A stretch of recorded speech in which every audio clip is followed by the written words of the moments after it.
everyone. I'm at the port here in Dumageddon. This is one busy, noisy, congested place. It's getting busier, it seems, from our last visit here 6 months ago.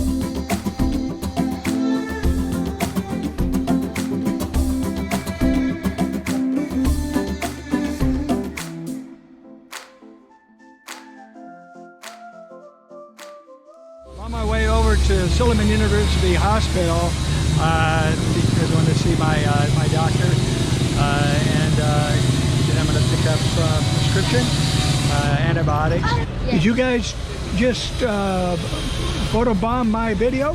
Yes. They photobombed my video, you guys. Look at that. What the heck is this all about? Now, can I finish my video? Yes. I've seen you guys, okay? Anyway, when I get done with this doctor visit, we're going to talk about a couple of things you got to be concerned with when you come to this tropical paradise. So we'll get to that.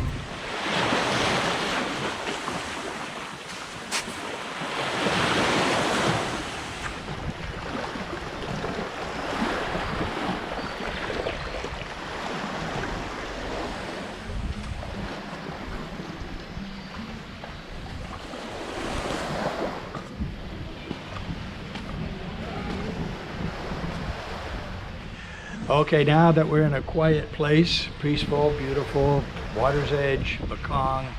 A lot of people swim out here in this water too, but there's not much of a beach to speak of. I like it. It has a nice breeze going through it too. Hopefully it doesn't mess up the wind noise on my camera. But the visit here with the doctor, I wanted to share with you guys because it is something for people that haven't been here to the Philippines and haven't spent a lot of time in tropical climates. There's skin infections you can certainly get here, and so I want to share with you the two main ones that I hear about most over here. And I've done some reading on it, and there's a lot of easy research you can do just to kind of get a feel for what's going on with these two kind of notorious bacteria that are over here. Okay, now that we're in a quiet, pleasant place, let's talk about my little trip to the Silliman University Hospital with my internal medicine doctor, Dr. Garcia. I've seen him a few times since we've been coming here, and usually it's because of a skin infection, and I am getting to the bottom of what it's all about, and so I thought I'd share it with you guys because there's good information out there, and you should know if you're going to come here to the Philippines long term, especially. Now short term you're not likely to have this issue, but it can happen also for people coming to short term.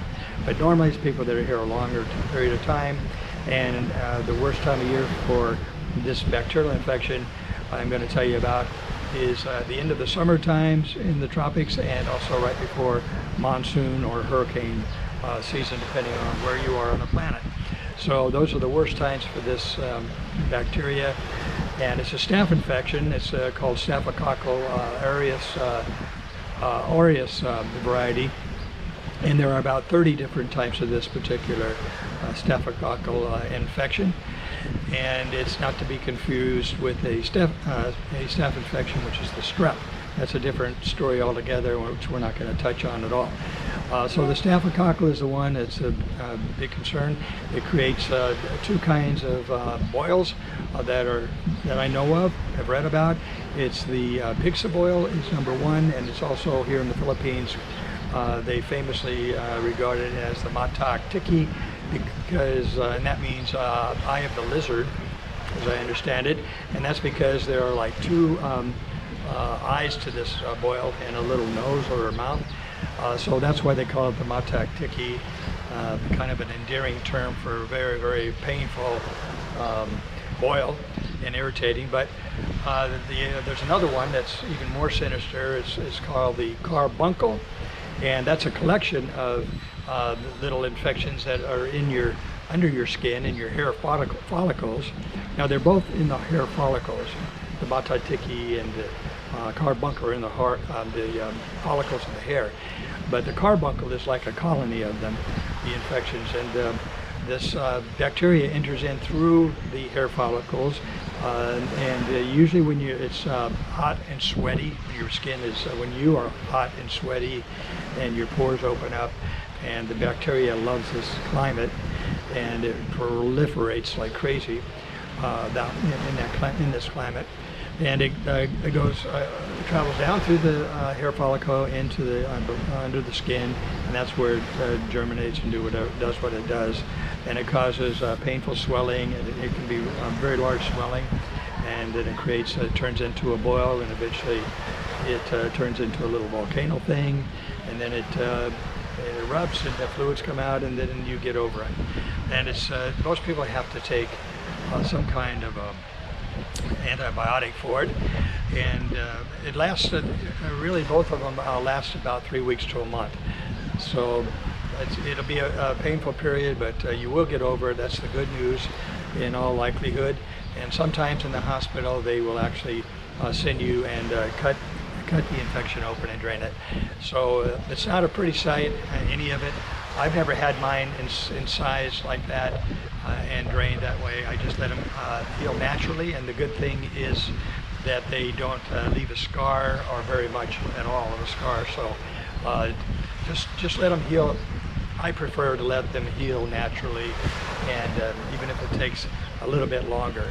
I'm not in a rush to get a scar from or another infection from the hospital by letting them use one of their devices on me.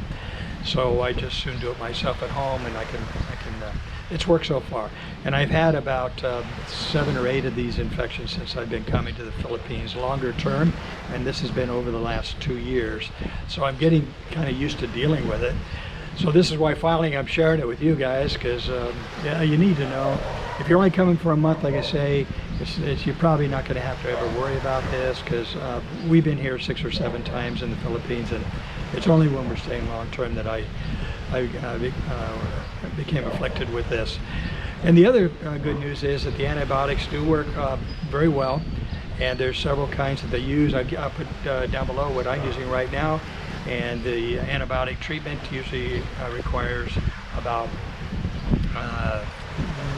2 weeks of antibiotics twice a day, but your doctor will give you all that information on how he wants you to take it. And it will eventually heal.